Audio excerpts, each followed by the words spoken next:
If you think about the evolution of a brand, you might want to think of it like it's a river, not a pond. So you've got to keep pace with the currents. And what I see is this paradox for brands. The more things change, you have to change to be consistent. Helping you create loyal customers and loyal employees, all through the power of simplicity. This is the Simple Brand Podcast, now heard around the world, including Aylesbury, Buckinghamshire, England. I'm your host, Matt Lyles, and this week I'm talking with Derrick Daye. Derrick is the managing partner of The Blake Project, a strategic brand consultancy that helps businesses gain an emotional advantage, a distinctive advantage, and a connective advantage, moving them from brand awareness to brand insistence where there are no substitutes. Derrick's led the brand strategy effort for a number of respected brands, including EA Sports, FootJoy, and Wyndham Hotels. And Derrick's the founder of Branding Strategy Insider, an online publication to help marketing-oriented leaders and professionals build strong brands. It serves 60,000 marketers daily, and it's recognized by Advertising Age as the leading online resource for brand strategy and management. I've got a pretty serious question for you. What would the world miss if your brand went away? I know, we tend to think our brands are pretty safe. We think our customers love our brands and couldn't imagine life without them. But, like a lot of things, there's a significant gap between what we think our customers feel and what they actually feel. In fact, according to Havas Media Group's 2021 Meaningful Brand Report, customers wouldn't miss about 75% of brands if they went away. Ouch. Listen, it takes a lot of intentional planning and work to build a brand that customers can't imagine being without. And, spoiler alert, that work does not start with your logo. Thankfully, Derrick helps explain just what goes into building a lasting brand that connects with customers and keeps them for the long term. And these lessons help whether you're first starting out or whether you've been around for a while and recognize the need to evolve your brand. So here it is. Here's my interview with Derrick Daye. Hi, Derrick. Welcome to the show. Hey, Matt, thanks for having me. Good to be here. Glad that we're able to make this happen. We connected not long ago and have had some fun conversations, and we realized with all the insight that we were sharing with each other, it'd be a good idea to have you on the show and actually hit the record button with this. I wish we'd recorded those earlier conversations, so hopefully we can pull something out of those and bring it into here. I took notes, so I've got them for my benefit at least. You launched Branding Strategy Insider over 15 years ago, right? Yeah, 17 years in June. And for folks that are just hearing about that, that's a resource for marketing-oriented leaders and professionals. And in launching that way back in 2006, the idea was really about how can we create the best resource for marketers to help them make better decisions. It was not about how can we create the best sales platform, because we felt like if we get this right, the sales part would follow. And so we've invited a lot of thought leaders in to contribute there. There's thousands of thought pieces there. And most of the people that have been legends in marketing or making big strides in our field today have contributed there. I'm really proud of that. And I reference it often. There's a teaching moment in everything that you read on that site. And I'm always going back to those older posts and saying, oh, I remember now, refreshing what we talked about, because a lot of it is evergreen content. So you can still use it today. Well, and to me, that's one of the great things around brand strategy is that a lot of the lessons are really foundational and evergreen. There are a number of things that tend to stay the same. But I'm curious, in the years that you've been over it and the visibility that you've seen, how have you seen brand strategy evolve? And what are some of the things that have changed? And what are some of the things that still remain the same? That's a great question. Jack Trout of Trout and Rees, who actually coined the term positioning in 1969. And I was fortunate enough to work with Jack. He was a mentor of mine in the early 2000s. So I did get a chance to learn from him. I kind of follow a little bit of what Jack shared at that time. And he said the concept of brand positioning is even more important today than it was back in 1969. That's because the level of competition has risen. But what's changed since then? And of course, just a quick refresher for us, positioning is about creating this unique value in someone's mind, but as a fixed position in the mind. And what has changed since that concept was created, and even since I think what we've seen over the last 10 years in brand positioning, as we see it now, not really a fixed position, we see it more as a direction. If you think about the evolution of a brand, you might want to think of it like it's a river, not a pond. So you've got to keep pace with the currents. And what I see is this paradox for brands. The more things change, you have to change to be consistent. That's, I think, a major change in brand strategy work is thinking along those lines and also understanding that brands are never finished. So we may do this great strategy work together today. It may be the most amazing thing and it may resonate in the market, but the work is never finished.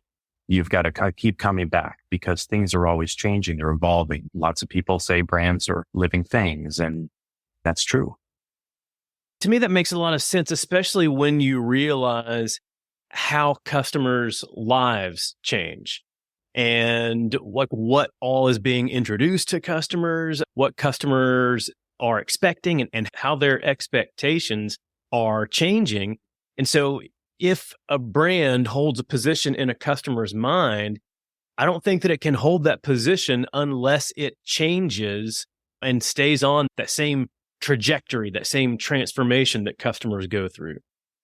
Absolutely right, Matt. You triggered another thought.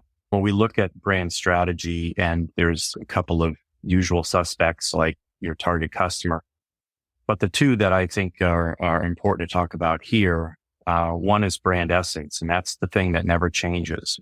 Brand essence is the heart and soul of a brand. So Starbucks would be rewarding everyday moments. That's for internal consumption, right? But when then we get down to that brand promise work, that's where you're headed, Matt. Promises are going to have to change over time because people need more from you or they expect something new from you. That's the part that will change. While the rewarding everyday moments for Starbucks, that will always be part of who they are if they do it right. And one time they got it wrong and they changed that. And I know this is kind of an older story, but 10, 12 years ago, they changed that. They brought in new management and they decided to move to soft seating and dilute the customer experience. They ended up closing 300 stores and bringing Howard Schultz back. Once people really get to know who you are and certainly like that, you don't want to change it. So that's what that brand essence comes in because it keeps people on brand. It's that brand essence that when it's communicated the right way, when it's trained the right way to the entire workforce, then that brand essence, and I think you even said that it's really more of an internal stance, like for people to know internally, that brand essence can act as a lens. It can act as a filter for every decision, every action that every employee makes. Right. It is the ultimate lens. Even letting your vendors know what your brand essence is a good thing because they're out there also helping you fulfill the promises that you're making. Certainly all sophisticated brands have done that work, but it is surprising to see well-established brands at times that have not done that, have not thought that through, which is, why this industry is so important. There's lots of people to help. There's lots of people that are just trying to figure it out. Everybody is trying to create more value, and people are expecting more value today than they ever have been. And sometimes when the brand leaders create and craft that essence, sometimes it's really the wrong essence and they look at it from the wrong perspective. They don't look at it from an evergreen perspective, recognizing how technology can change, how customers' lives can change, how expectations can change. There are a number of companies where they created their brand essence around the specific thing that they were delivering in the moment. and then 20 years later realize that specific experience, that specific product is obsolete, out of date. And that's a big mistake, right? Strategy is about creating future value. That's really what strategy is. But you have to go into that understanding that key point that what we're doing now has to work for today and be flexible for tomorrow. Certainly, sometimes you have to dramatically change from what you were in the beginning if you're going to survive. But for the most part, some of that you can bring along some of that early idea with you. But just thinking, Mac, to your point, thinking about how we can create value that stands the test of time. How are we going to do that? You've got to be really intentional about it. You got to step back and I think also just be a big picture person and say, hey, I don't want to just think about this for 3 to 5 years. I want to see what can we create that makes us a 100-year brand. Think in those terms. And it takes big ideas. You got to start with big ideas because reality will shrink the idea down anyway. So if we start with little ideas, we're always going to end up with something little. Just the common sense there, but that's where imagination comes in. I know on this show, I know the name Starbucks has come up, I'm sure, a million times. Howard Schultz, an entrepreneur that had a vision and lots of imagination. That's the part at the top that you need is that imagination. And it's got to be something that everyone can see themselves moving towards. And sometimes I think people get disconnected and leadership teams get disconnected from the magic that created everything. And the imagination is kind of, I think, in some ways the glue that holds it all together. Right. And I say that for B2B businesses too. Everything is driven by emotions. We know that reason leads to conclusions, but emotion leads to action. For brands, it's not enough to be loved. You need people to buy from you. So you need the action part of this. That's where you need to take it. A customer experience, that's where we see the action come to life, right?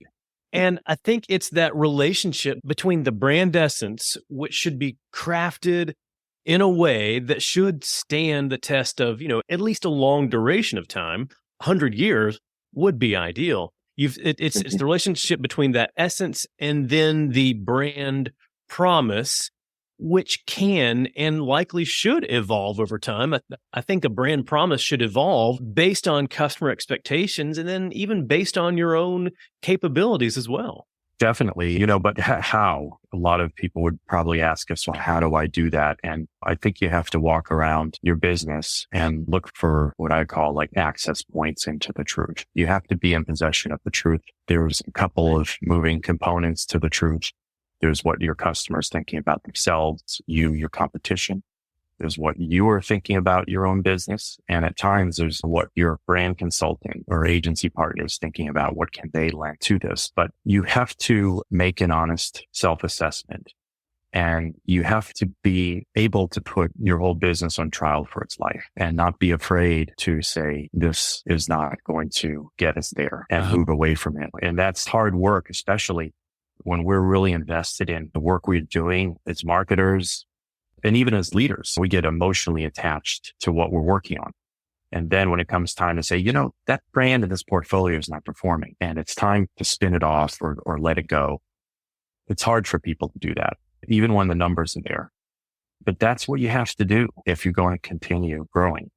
You absolutely have to keep looking back and say, if this is shrinking, that means it's not creating the value it once did. And you're in business to create value, right? You want to create more value than anybody else. So you've got to keep that lens in place so you can make the best decisions. You do have to make the hard decisions because you're not just talking about a campaign. You're not just talking about the next quarter or the upcoming fiscal year. You're talking about the long-term life of your brand. And so you do have to be able to make some hard decisions around that. We've gone into a number of aspects of brand, like whether it's brand essence or brand promise. And I know over your career, you've had a number of clients that you've worked with. And with that variety of clients, I'm sure that you've seen and heard a range of different definitions that marketers and brand experts give for brand. But I want to take a step back for a moment just to help everybody else out who's listening in. I want to understand from you, what's your definition of a brand? Oh, that's a great question, Matt. There's over, I think now 15 accepted definitions of a brand. This doesn't happen 14 of them are wrong, though. Yeah. And the thing is, in our field, unfortunately, this kind of makes everything fuzzy. This doesn't happen in medicine or law, but we hear brand as a promise. I like that definition, but I think a more accurate definition is that it's sum of all experiences a customer has with you. It's a totality of everything coming together to form this image of you in their mind. And that means that all points of contact and all touch points, they have to be strong. And all it takes is one weak one to start eroding that perception. If you started with a good perception, that is. So Right. it's that important. It's that important. So yeah, all of our work is through that lens, Matt. And of course, it also speaks to customer experience. Oh, I wholeheartedly agree. And that's been my working definition of a brand for well over a decade now too. And I think I got it from Marty Neumeier's The Brand Gap, where he says your brand isn't what you say it is. It's what they say it is, they being your customers, they being the public. And they form that definition through the sum total of every interaction, every experience they have. And that's why I see that there's a strong tie with customer experience to your brand. Yeah. And if you want to earn a place in the future, we have to live by that rule, right? That everything that we do, it has to be in service to that image that we're creating. And that is your brand. And I agree with Marty. It is what they say it is. Now, good news, every brand leader, they've got that opportunity. There's that opportunity to be able to influence what they say your brand is. And so the ideal situation is whatever you say it is matches what they say it is. And that goes back to really being as one with your customer. You need to understand and invest in understanding. What are they thinking? They may only have some of the answers, but they have all of the money. I'm paraphrased Sam Walton there, but that's something to remember. What are they thinking about? What are they thinking about? And how can we get to what they're really thinking about? Well, that's going to come through research, and we've got to capture that. It needs to be considered in the work that we're doing. Our own instincts are great, and we may even be the customer of our own brand. But you see a lot of these sophisticated organizations that have grown, and they've done it in one way by learning from those that matter most to their future. When you've got a business that's in its infancy, a brand that's starting out, that is trying to establish itself, and they're deciding and creating their business strategy, how should brand strategy tie to and relate to that business strategy when you're first starting out? There was a time when there was a school of thought that you'd probably work on your business strategy and then get to your brand strategy. But what's really changed, and this is probably in the last 15 years, is those need to be done together.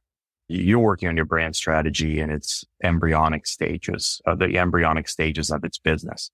And that is really because you have to make sure you have a human side to the business. It's one thing to have this great product that does all these amazing things.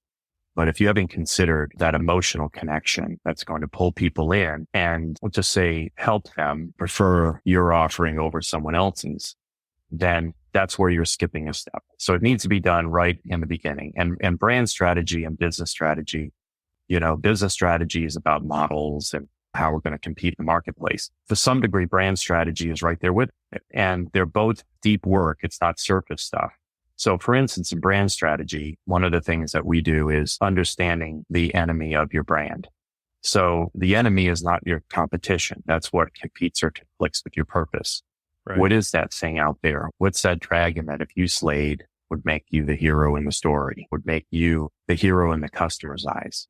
You may, in business strategy, you may talk about pain points and think through it in those terms. Brand strategy, it's coming at it a little bit a different way, but that's important because I think sometimes you have to look at things just differently to then kind of get your idea shaped to a point where it's going to be able to be most competitive. But they really should be done together. It's that important. Of course, I tend to agree because otherwise you may get down the road, like you were talking about earlier, you may get down the road and realize that there were some steps that were missed or there were some decisions that were made that were the wrong decision based on the new brand strategy now. So you've got to go back and redo a bunch of that. Everything we're talking about, business and building brands and marketing, it all comes back to people. And the best brands are built from the inside out. So everybody on the inside of the organization knows what your brand's about. They know how to bring it to life. They know what their role is in bringing it to life. It becomes this connective tissue to the outside. And the outside, that's where your customers live. And ideally, you're in this place where the makers of the stuff are also the users of the stuff. And I think of Patagonia when I think about this because they are so at one with their customers that their employees, I think it's every other Friday they have off and they're out surfing, mountain climbing, kayaking. They're doing all the things that their customers are doing because that's how the company was built. It was kind of for us, by us kind of things. And some of the best brands deliver an experience or have a brand that is built around empathy for their customers, truly understanding their customers. And one of the best ways to be able to have that empathy and understand your customers is to be just like your customer. I mean, the customer is showing you a lot, right? They're showing you what they love, what they hate, showing you how you can build a strong bond with them. But sometimes we get caught up in what we want, on how we want to do it. It's not to say that it doesn't work or can't work because there are occasions that it does, but it's a hard road. You know, you got me thinking, Matt, about this. So one example that comes up from time to time when we talk about brands. Who's that? That's the United Airlines example and somebody dragging a customer down the aisle. How come a brand like that can thrive and why were all those seats sold out the next day? And that's the thing. That's the one thing that some brands are insulated from bad behavior. And that's because of utility. You're in so high demand, you can drag a customer down the aisle every day and you're still going to sell all the seats. It's one of those things that really frustrates us as marketers. And if you remember back to the response of the CEO, it was a very kind of, I don't care, we're selling the seats anyway. And it frustrates us because it takes a long time to build that kind of brand in the marketplace and yet to do things like that. But my point there is there are exceptions to every rule, including building brands. There's anomalies like Yamaha.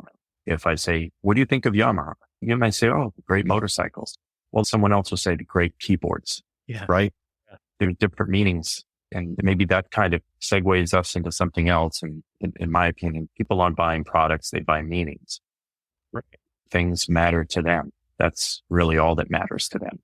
Yeah. And it's trying to figure out what that is and figure out that meaning that you can deliver, that meaning that you can give that hopefully people are missing somewhere in their life. Once you've create your brand strategy or once you've put that into the embryonic stage of your business strategy, how do you actually go about building your brand? Great question, Matt. I want to back up to that embryonic stage. I like to think in these early embryonic stages that you want to think of that future state and then reverse engineer back. How can I get there? And one of the questions and one of the fundamental underpinning things is, how are we going to do this and build a strong emotional connection? And you can start by asking just this one question. If we could get our customer to feel just one thing, what would that be? Is it happiness? Is it confidence? Whatever is associated with your brand. Yeah. And then start there and say, how can we get them to feel that? And it's interesting because, and this is kind of going back since the entire time of my career. I don't see these questions being asked. It sounds kind of crazy, but it's not something that is top of mind for people that are building brands. It's specifically a question like that. And that is the key that unlocks everything, right? Absolutely. If I make you feel happy or satisfied or wherever it is, I have actually done something that is building this advantage and building that key relationship. And Matt, I was going through Branding Strategy Insider for a call and I came across this one thought here I wanted to share with you and your audience that I think it really makes sense from a customer experience perspective. Oh, yeah. And that is the, something called the peak end rule. And I don't know if you've heard of it, but psychologists have come to this point that the end of an experience is more memorable, which makes it more, in some ways, more important than a first impression. So we're always thinking about that first impression, which is very important. But how we end is a reflection of that experience. So we've got to be thinking about the end, don't we? We've got to be thinking about what that looks like, how we're going to get there.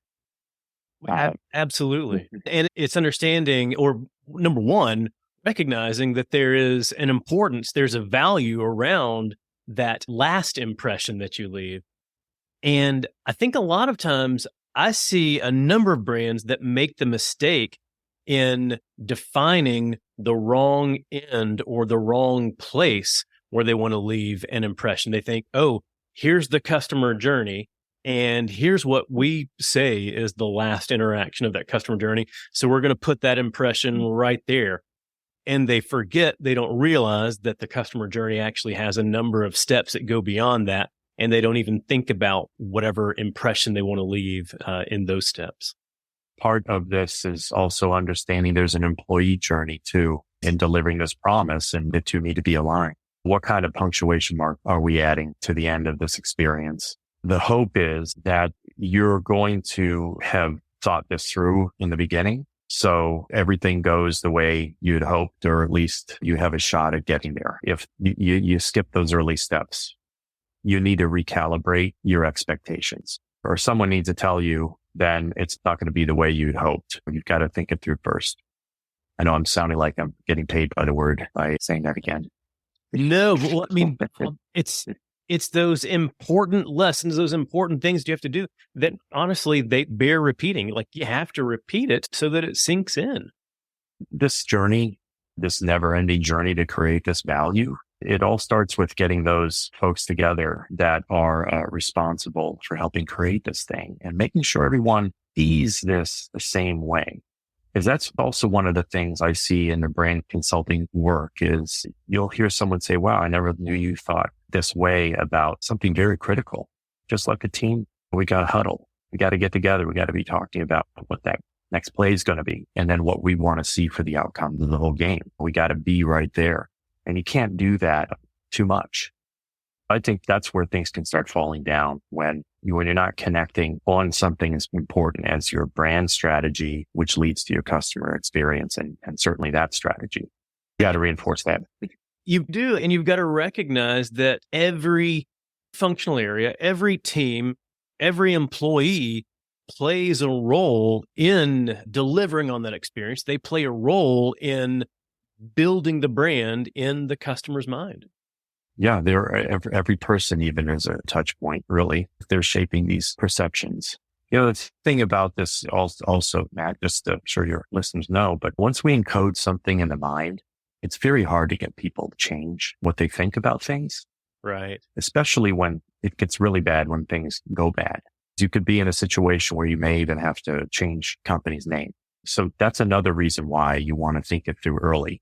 So you don't get out in the market and get people to think about you in the wrong way. I worked with brands that didn't do the work until later on. And by that time, their competitor was already telling the market what they were about. They lost control of their story. So that can be a problem. The other thing is your story should be as powerful as your offering, your technology. That's another part of this whole brand conversation. What kind of story do we tell that is creating this customer experience and moving people closer to you and creating that emotional connection? It comes through in story. Story really is the glue that brings the customer closer to us and strengthens the bonds. So that's another part of marketing, which is so important to the outcomes that businesses are able to achieve or not achieve. You got to get it right. And you have to think about what does my customer need? And maybe perhaps what kind of stories, authentic stories can we tell that bring them in? Oftentimes you may find that you have a lot of different storylines and you've got a lot of stories to tell. You should tell all of your stories. I wanted to insert that in there. Storytelling is key to the conversation. It's also kind of where our tactics live, right? To make brand strategy complete, you're going to have to consider that other piece. And I'm sure your audience knows that well. It's storytelling that helps create that emotional connection in the customer's mind. It's the storytelling that helps them understand how their life will be better through this. And on the internal side too, I think it's storytelling that helps employees recognize what their role is and what they should be doing to make decisions and to take any actions that deliver on what the brand is all about. For your listeners that are just thinking about, okay, I'm at that point where it's time to kind of roll up my sleeves and get to work. So the critical things to think through, let's think about who represents the most value. That's your target customer. What motivates them? Then let's get into brand essence. That's the heart and soul of your brand, like Starbucks, rewarding everyday moments, or Nike, authentic athletic performance. That's the lens. You need to create that adjective now. You need to think through your brand promise. Only your brand delivers this, this, this. And here are the reasons to believe that. Then what's the enemy of your brand? What conflicts or competes with your purpose? Think about how you're going to compete. Are you going to outsmart competition? What are you going to do? And be very intentional about this. And then take that strategy work and look for ways to bring it to life. That's critical, Matt. And I know in listening to your other podcasts, every episode's very actionable. I wanted to make sure that ours was as well. So I'm hoping your listeners are getting something that they can use. It's good to be able to have that roadmap to say, okay, what's next? Like, what are the things that I need to develop? Before we go, I've got one last question for you. If you were to create a 5-song playlist for your work, what songs would you include? Well, Matt, I'm just going to say that the question didn't come as a surprise. I was prepared. And there are songs that come to mind because I think for brand strategy, it's about focus, and the power of brands lies in focus. So when I think of 5 songs that speak to me about focus and the business world that we're in today, the first one I'm going to add is Believer by Imagine Dragons. Oh, nice, you have to believe in something to stay committed to it. And if you're committed to something, you're going to focus on it. So that's one. Another is Eye of the Tiger, Survivor. I'm dating myself a little bit, but I did grow up in the 80s, and Eye of the Tiger, it is about going for it and going forward in the face of resistance, making things happen. And as marketers, our job is to compete. And that means making things happen. Another song that comes to mind is Hall of Fame by The Script featuring will.i.am. And Hall of Fame may not be as widely known, but that is a real inspirational song where it's about, we're going to do big things together. And it's going to be so big, we're going to be in the Hall of Fame, the Hall of Fame of life. And we want our brands to make it too. And if we create enough value, we're going to get there. We're going to get there. 2 more. We Are the Champions by Queen. To me, this is like, okay, if we're going to be the champions, we need to know what that looks like and then reverse engineer, right? To get there. We got to know where we're going if we're going to have the endurance to get there. We got to know that. And as a brand, that means planning to get there. It's not going to happen by itself. And then lastly, My Way by Frank Sinatra. There are going to be times when people will tell you that that's not going to work. We don't do things like that. But My Way is, I think, the song of the entrepreneur, right? We did it my way and look what happened. Even if I failed, did I really fail? I learned something. So those are my 5. I hope they inspire you, Matt. Oh yeah, absolutely. Well, I love that all those songs together speak to that aspirational nature. It's like, okay, what do we want to be? What do we want to aspire to? And think through that. And here's how we'll get there. At the same time, it's also about having that focus and not giving into distractions, especially with My Way. It's not listening to people that are saying, no, you can't do this or can't do it this way, but also not paying attention to, or having that, shiny object syndrome. You know what? I'm not going to pay attention to all distractions. I'm still focused on doing it my way. Love that. Yes, I'm inspired now. Well, Derrick, I love our time together. I love our talks. I've loved our talk today, and I've learned a lot. But where can people go to learn more from you? I think there's a couple of places. One, I encourage everyone to subscribe to brandingstrategyinsider.com. Yes. That's a free resource, thousands of thought pieces there. And then theblakeproject.com. That's my consultancy. I'm also very active on LinkedIn And I'm happy to connect with people there. Easy to find, Derrick, Daye, and I hope we'll meet there.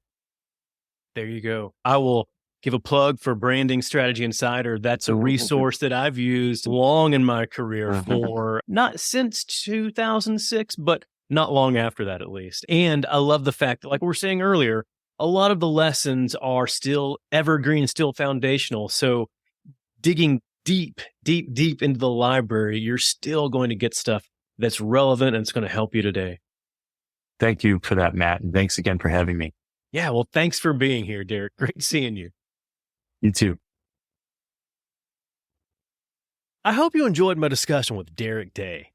You can learn more from him at brandingstrategyinsider.com. From customer experience to advertising to all things brand strategy and brand management, you'll find lots of articles to help you build and maintain a strong brand. And be sure and follow Derrick on LinkedIn, where he's regularly sharing his brand strategy insights. If you're enjoying the Simple Brand podcast, go ahead and hit the subscribe button. It's going to make it so much simpler for you to get future episodes like the next one featuring Chris Wallace. When we want to better understand how to improve our customer experience, we tend to dive deep into customer data. But Chris shares an overlooked and untapped resource that can provide significant insight into your customers. And that's your frontline team members. So go ahead and subscribe. You'll automatically get Chris's episode as soon as it's live. Until then, keep it simple.